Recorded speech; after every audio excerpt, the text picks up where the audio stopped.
नागपुर नाम का एक बड़ा ही कुख्यात गांव था। बहुत सारी ऐतिहासिक इमारतों और महलों के कारण उस गांव के चर्चे हर जगह होते थे। वहां हर दिन पर्यटकों का जमावड़ा रहता था। एक दिन शहर से समीर नाम का एक लड़का गांव की इन इमारतों और महलों के बारे में जानकारी जुटाने आया। समीर को गांव के रास्तों के बारे में ज्यादा जानकारी नहीं थी, इसलिए वो एक गाइड को रख लेता है। पूरे दिन घूमने के बाद आखिर में बारी आती है घुंघरू महल की, लेकिन सूरज ढलने में ज्यादा समय नहीं होता और समीर गाइड को वहां जाने के लिए बोलता है। लेकिन गाइड वहां जाने से साफ मन कर देता है, क्योंकि कहा जाता है शाम ढलते ही उस महल में इंसानी कंकाल घूमते हैं।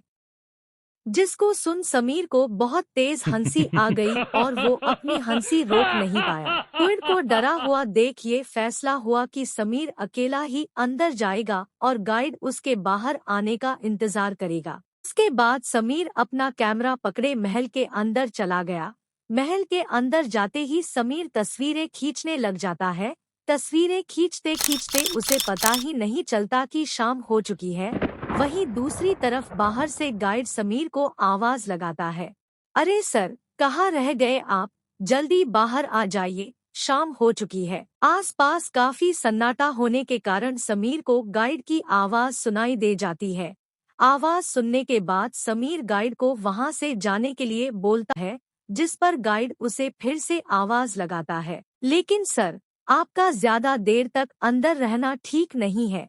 आप अभी बाहर आ जाइए, यही ठीक होगा। हम कल दोबारा यहाँ आ जाएंगे।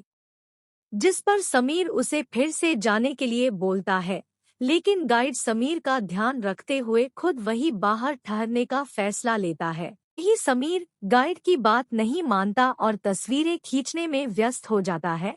तभी समीर को कुछ महसूस होता है। उसे ऐसा लगता है कि तस्वीरें खींचते वक्त कोई उसके आगे से गुजरा। जब वो कैमरा हटा कर देखता है तो उसे सामने कुछ नजर नहीं आता। अपना वहम समझकर समीर फिर तस्वीरें खींचने लगता है। जब वो अपना कैमरा महल की सीढ़ियों की तरफ घुमाता है तो उसे कैमरे में एक इंसानी कंकाल नजर आता है, जिसे देख वो हैरान हो जाता है। जिसके बाद समीर तुरंत अपना कैमरा हटाता है और कहता है, अभी तो मुझे इंसानी कंकाल दिख रहा था, सामने तो कोई है ही नहीं। शायद कुछ ज्यादा ही गहराई से मैंने इंसानी कंकाल की बात सुन ली, लगता है उसी का असर है। समीर आगे चलने लगता है। उसे उसकी आहट के साथ और कई आहट भी सुनाई देती है, जैसे कोई उसका पीछा कर रहा हो। समीर जैसे ही पीछे मुड़कर देखता है, उसे कुछ दिखाई नहीं देता। वो फिर आगे चलने लगता है। समीर महल के ऊपर चला जाता है। वो जैसे ही अपना कैमरा फोटो खींचने के लिए ऊपर करता है, उसे बहुत सारे इंसानी कंकाल एक साथ खड़े नजर आते हैं। इसे देख समीर की हालत खराब हो जाती है। ये क्या है? अब ये मेरा वहम नहीं हो सकता है। कहीं सच में यहाँ इंसानी कंकाल का वास तो नहीं है।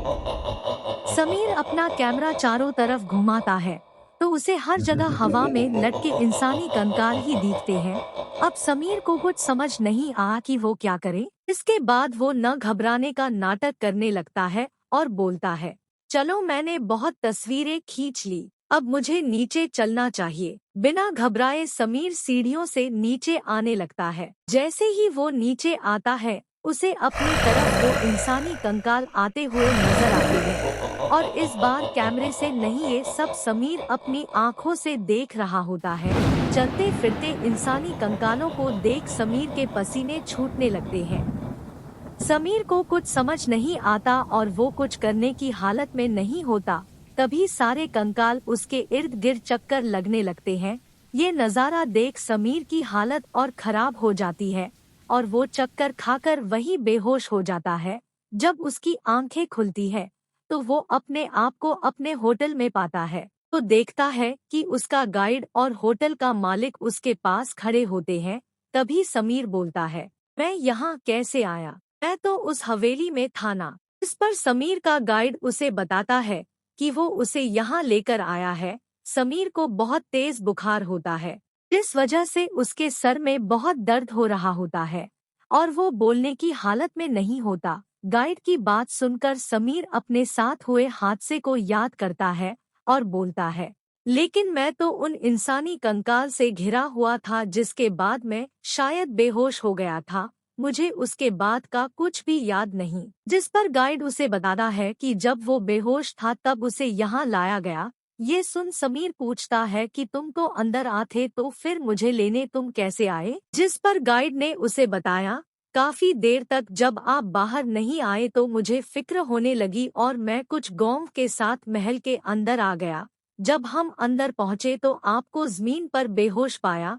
उसके बाद हम आपको उठाकर ले आए। इस पर समीर ने इंसानी कंकाल के बारे में पूछा। हमें वहां आपके अलावा कुछ भी नहीं दिखा। शायद हमारे वहां पहुंचते ही वो वहां से चले गए क्योंकि हमारे पास जलती हुई मशालें थी। कहा जाता है कि मशाल की आग से उन कंकालों को डर लगता है। हमें उन मशालों के साथ देखकर वो डर के वहां से चले गए होंगे। ये सुनाने के बाद समीर ने सभी को अपनी जान बचने के लिए धन्यवाद किया। जिस पर गाइड ने उसे कहा कि मैंने आपको वहां जाने से पहले ही रोका था। प्राचीन जगहों को हमें कभी भी मजाक में नहीं लेना चाहिए। इनका अपना अलग ही इतिहास होता है। भगवान का शुक्र है कि आप बाल बाल बच गए, वरना वहां से वापस आना बहुत ही मुश्किल होता है। ये सुन समीर ने सभी से अपनी गलती की माफी मांगी। जिसके बाद सुने गाइड और गांव वालों का शुक्रिया अदा करके अगली ही सुबह वह से निकल गया। लेकिन समीर कभी भी अपने साथ हुए हादसे को भुला नहीं पाया।